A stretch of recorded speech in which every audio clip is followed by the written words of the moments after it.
始まりました。都市と写真。今日は大阪梅田に来ています。今いるのは阪急と阪神、そして JR を結ぶデッキ。大阪の人なら誰もが一度は来たことある場所です。ここをスタートして西梅田、中之島方面へ歩きながら写真を撮っていきたいと思います。テーマはモノクロ都市。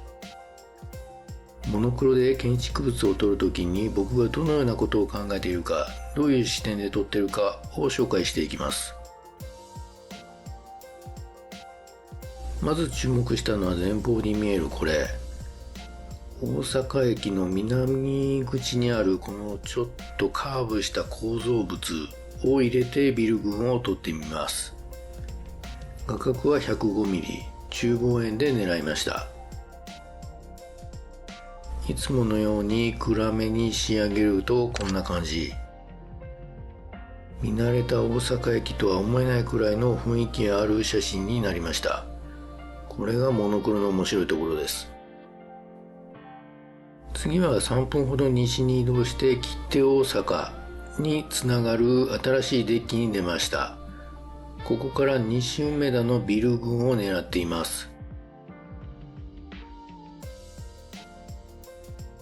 ちょっと見づらいですが、カメラのモニターの中央に特徴的な建物が明るく見えています。それを主題にしています。そして振り向いてデッキの通路も1枚撮っておきました。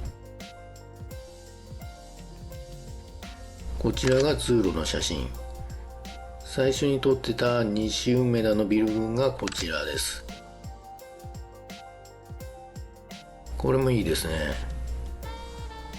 いきなりに梅田でいい写真に撮れて満足してたのですが、ここからしばらく没が続きました。西梅田から堂島周辺まで歩いてきてます。堂島は梅田と中之島の中間にあるビジネス街。この辺もまだまだ知らない場所があります。梅田からそう遠くないのですが、人通りが少なくてとても静かです。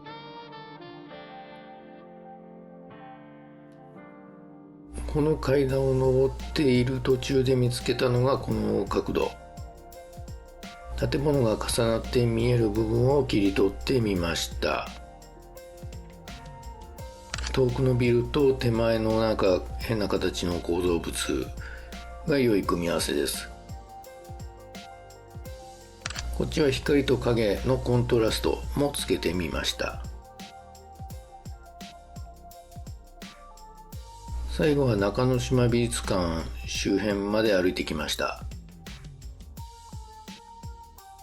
ここも密集するビルに狙いを定めて中望遠で撮っています。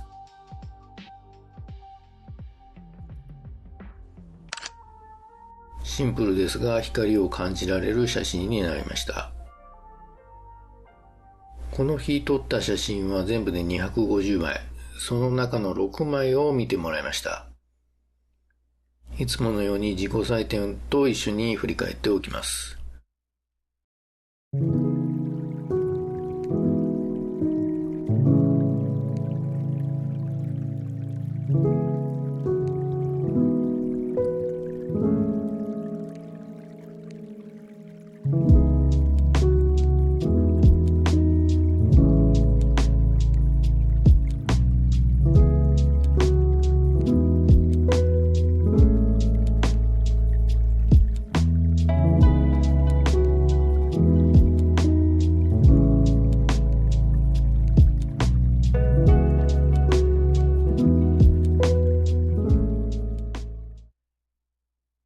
やっぱり最初の2枚が気に入っています。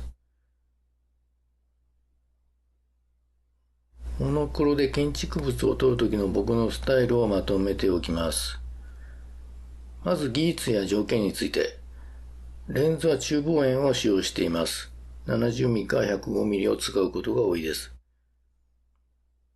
実際につけているレンズは 24-105mm のズームレンズです。露出はアンダー。思いっきりアンダーにして極小的な光を目立たせるようにしています。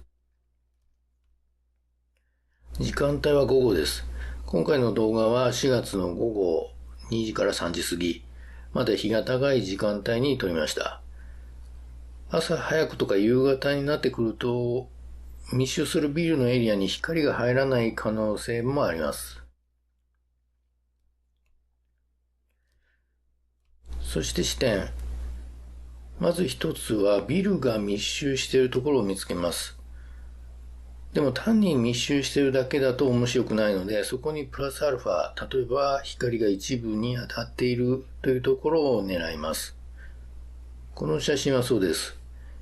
光が一部に当たっていると言いましたが、正確には反射率です。光はだいたい全部のビルに当たっています。でもその中で反射率の高いものがあれば、そこだけさらに明るくなります。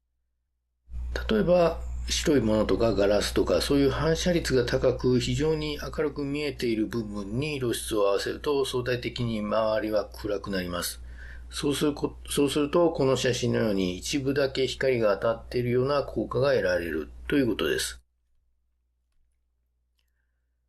ビルの密集感だけだとちょっと弱いです。比較のために没写真も見せましょう。はい、これだとかなり平凡な写真で、普通に街の景色を撮ったんだなという感じです。光が当たっているという感じがしません。モノクロにする意味もなさそうです。密集感に何かもう一つプラスする必要性が分かってもらえるかなと思います。こっちは採用した写真。密集というほどではないですが、これも隣り合うビル3つでうまく構成できたかなと思います。この写真ではコントラストというよりも明から暗へのグラデーションを見せる写真になっています。光がこのビルの右から当たっているのがよくわかります。地味ですが渋い写真で気に入っています。視点の2つ目はレイヤー感です。建物や構造物を重ねて撮る。この写真のように遠目のビル、近くのこのよくわかんない構造物みたいな感じで前景と円形を使い平面的な絵を作るという意識を持っています。これをやるときは前景から円形が規則的に並ぶのではなく、こんな感じでちょっとランダムに配置されている方が良いです。